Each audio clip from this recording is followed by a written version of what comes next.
In 1925, the debate of the year was creationism versus evolutionism. The question of whether to believe the Bible story of six-day creation or Darwin's theory on how man came to be resulted in conflict. One conflict in particular raised religious issues in the general public. It was called the Scopes Trial. On March 13, 1925, in Tennessee, the Butler Act was approved by the state. The act made it unlawful in public schools and universities to teach any theory that denies the story of divine creation as taught in the Bible, and to teach instead that man has descended from a lower order of animals.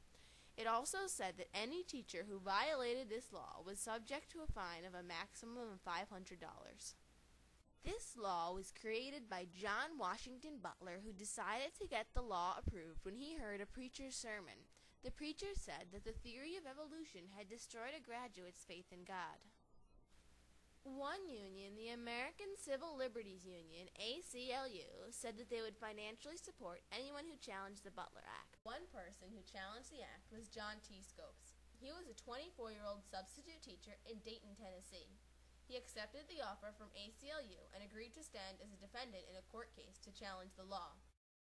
About that time, the American Civil Liberties Union had canvassed colleges and the more larger high schools, put an ad in the paper, said that anybody that would let their name be used, that they would finance a test case to test the constitutionality of this case. After teaching evolution in a biology class, he was turned in by one of his friends, George Rapelier.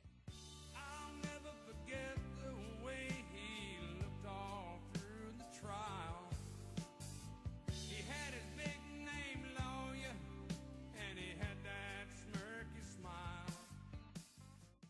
On July 20th, 1925, swarms of people arrived in Dayton, Tennessee.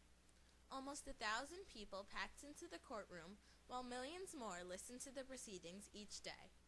The Scopes trial was the first trial to be broadcasted live on the radio.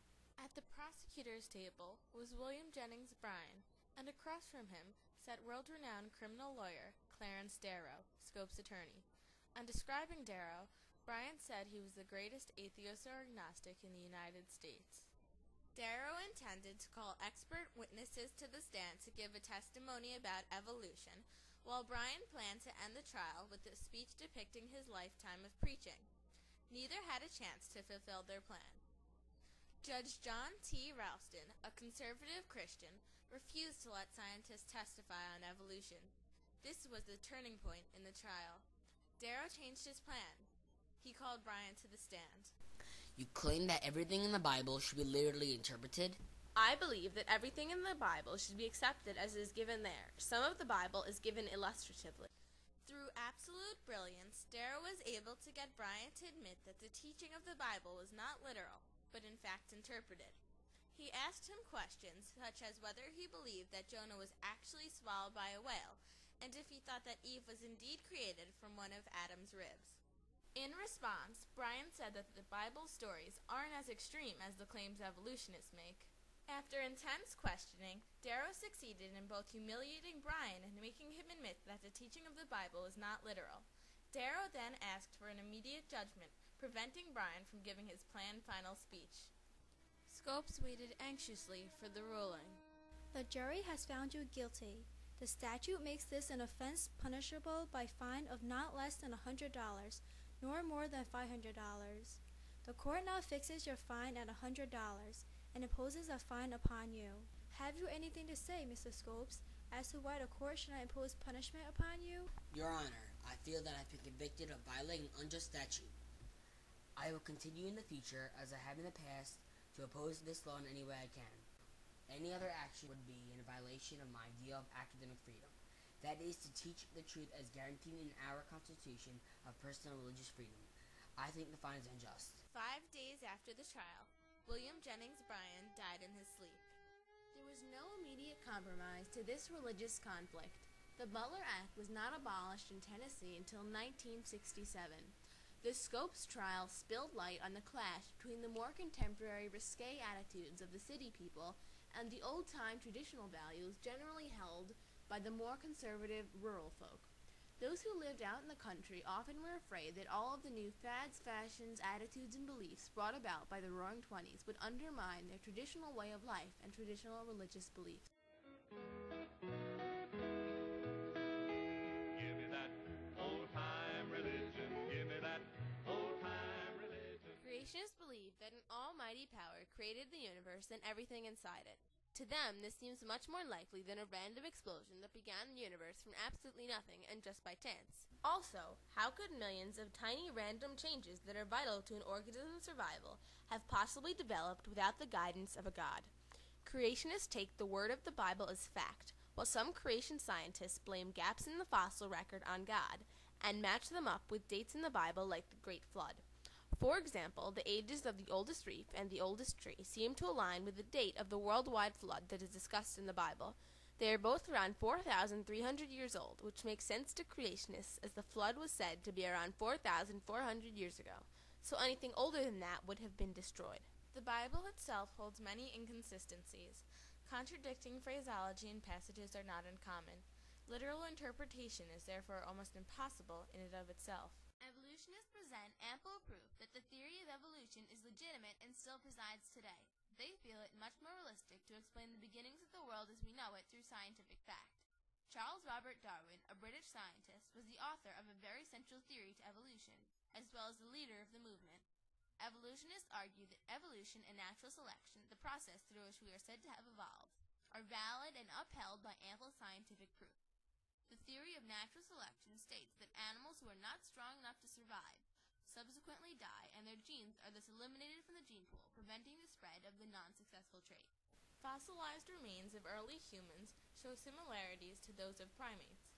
This supports the theory of Charles Darwin, the founder of evolution, which states that apes and humans share a common ancestor. This is an Australopithecus africanus, and it has a lot of features similar to a chimpanzee. It's got a relatively small brain case, smaller than a modern human, a face that juts out way in front of its eye. Consequently, evolutionists argue that the scientific proof speaks for the theory of evolution. They say that evolution is truly closer to a law of science than simply a juvenile theory. In the 20th century, creationists tried to ban the teaching of evolution, and it disappeared from school curriculums until the 1960s when Epperson v. Arkansas once again changed the laws.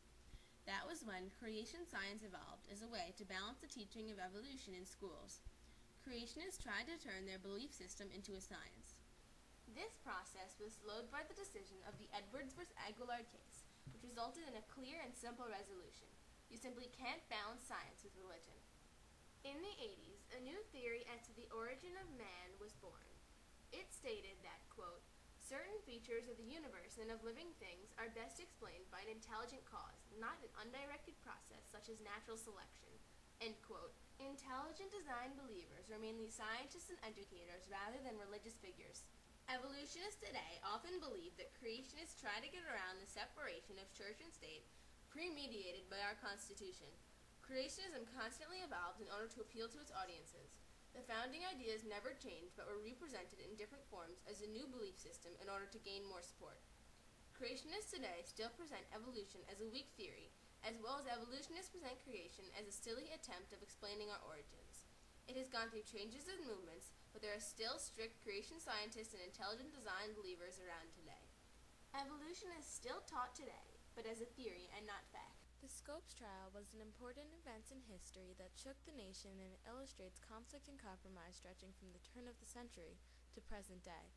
There was no real compromise because in a free nation, people will have vastly different opinions and are allowed to voice them.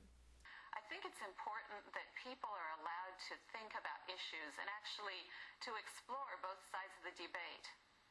In the early 20th century, people tended to be conservative to major changes, and even today, there are questions on what theories students should be taught. Media has brought attention to the controversy in the play and later motion picture Inherit the Wind, and most recently, the documentary film Expelled, No Intelligence Allowed.